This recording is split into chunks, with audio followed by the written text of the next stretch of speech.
Hello guys বন্ধুরা, good morning. নৈতাজ ব্লগে তোমাদের সবাইকে স্বাগত। দেখো চলে এসেছি একটা নতুন ভিডিও নিয়ে। আজ কিন্তু রাখি পূর্ণিমা। তোমাদের সবাইকে রাখি পূর্ণিমার শুভেচ্ছা, ভালোবাসা, বড়দেরকে প্রণাম দিয়ে আজকে দিনটা শুরু করলাম। দেখো আমি কিন্তু ফ্রেশ হয়ে চলে এসেছি। বাবারা কিন্তু ঘুম থেকে উঠে পড়েছে। তো দেখলে পুজোর ঘরে কিন্তু ফুল টুল সব তোলা কমপ্লিট। তবে আজকে যে কারণবশতই হোক না কেন, আমি আজকে আর পুজোটা করছি না, কারণ আজকে পূর্ণিমা, তোমরা জানোই যে রাখি পূর্ণিমা।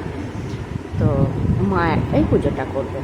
আমি দেখো ঘরের কাজকর্ম ফটাফট সব কমপ্লিট করে নিচ্ছি, কারণ দিদিরা আসবে। দিদিরা বলতে শুধু বড়দি আসবে, বড়দির দুই মেয়ে জামাই এরা আসবে।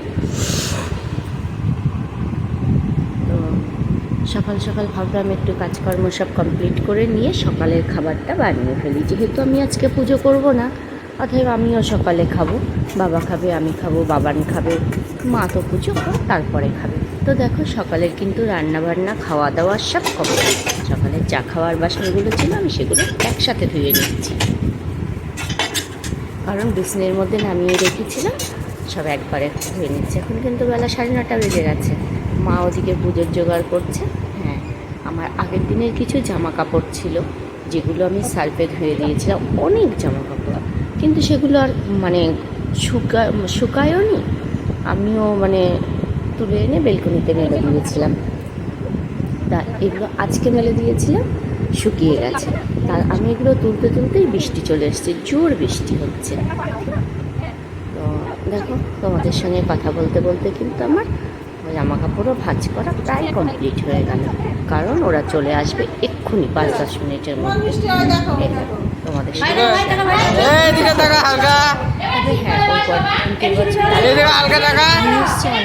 সবগুলো এড়িয়ে গেছে। বাবানকে এ রাখি বাঁধলো আর মা বাঁধলো। বিয়ে হয়েছে 1 বছর হয়নি, ও শ্বশুরবাড়ির মধ্যে নাকি নিয়ম আছে যে 1 বছর, প্রথম বছরে রাখিও বাঁধে না, ফোঁটাও দেয় না। এবার যেটা নিয়ম আছে সেটা তো মানতেই হবে, কিন্তু খুব খারাপ লাগলেও কিছু করার নেই। পরের বছর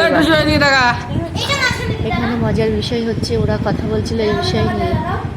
কালকে মা রাখি বাঁধবে বলে বাবাকে দিয়ে 5 রকমের মিষ্টি নিয়ে এসেছে, আর ওরা নিয়ে এসেছে 1 রকমেরই 5টা মিষ্টি নিয়ে এসেছে।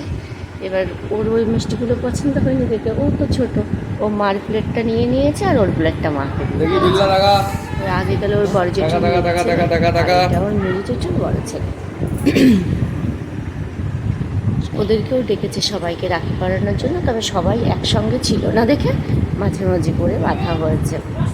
দেখো আমি কিন্তু রাখির ওইখানটা কমপ্লিট করে নিয়ে চলে এসেছি কিন্তু রান্নাঘরে। প্রথমে দুটো লুচি করবো, লুচি আর আলুর দম। এই আলুর দমটাই আমি একটু বেশি করে করবো, পরের খাবারের সঙ্গে হয়ে যাবে। মা যেহেতু একা করেছে, নিচে অল্প দুটো লুচি করে পুজোর জায়গায় দিয়ে দিয়েছে। সবাইকে একটু প্রসাদ দিতে হবে না, আর ওরাও এসছে, ওদেরকেও একটু দিতে হবে। দেখো লুচিটা হয়ে গেছে, আমি আলুর দমটাও কমপ্লিট করে নিয়েছি। এবার একটু পোলাও করবো। এখন না একটু পোলাও করেছি, তবে এটা মনে হচ্ছে যেন একটু শক্ত দলা হয়ে রয়েছে, কিন্তু না, একটু ঠান্ডা হলে ওটা ঝরঝরে হয়ে গেছে। আর একটু খিচুড়ি করেছি, কারণ শুধু ওই পোলাওটুকুটা তো আর সবার হবে না, তো একটু খিচুড়িও করেছি। কারণ পূর্ণিমার দিন কী ভালো মন্দ রান্না করবো বলো, ওই নর্মাল কিছু। এবার ওরা আসছে যেহেতু পোলাও আলুর দম করা হলো, সেই সঙ্গে 6:30-6:30 মধ্যে এসে আলুর দম দিয়ে খিচুড়িও খাওয়া হয়ে যাবে। সারাদিন আনতে এখন একটু ক্যামেরার সামনে, কারণ সারাদিনটা দেখছোই তোমরা যে পূর্ণিমা ছিল বাড়িতে, তাও কি রাখি পূর্ণিমা। তোমাদের আগের দিনে রাখি পূর্ণিমা শুনেছে সবাই, আমার ভালোবাসা, বড়দের প্রণাম। সকালবেলায় পূর্ণিমার কাজকর্ম তো মা একাই করেছে, তোমরা আজকে আর সেইভাবে ক্যামেরাটা অন করিনি। আজকে সরাসরি রান্নাঘর থেকে শুরু করেছি। সকালে খাবার সকালের মতো করে নিয়েছিলাম। দুপুরে যেহেতু ওর দুই দিদি এসেছিলো রাখি বাঁধতে, সন্ধ্যাবেলায় জামাইবু আসবে, আর আমার বড় ননদ এসেছিলো।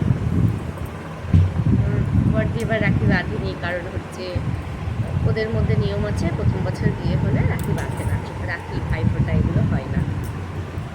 এবার যেগুলো বাড়ির মধ্যে নিয়ম রয়েছে সেগুলো তো মানতেই হবে, কিছু করার নেই। তো এবার আর বাঁধিনি, ছোটোটা বেঁধেছি, কিন্তু এসেছে, এটাই অনেক আনন্দের না। সারাদিন রান্নাঘরেই কেটে গেছে, 4:30-র পরে খেয়ে বেরিয়েছি রান্নাঘর থেকে, আর সেইভাবে ক্যামেরার সামনে আসা হয়নি।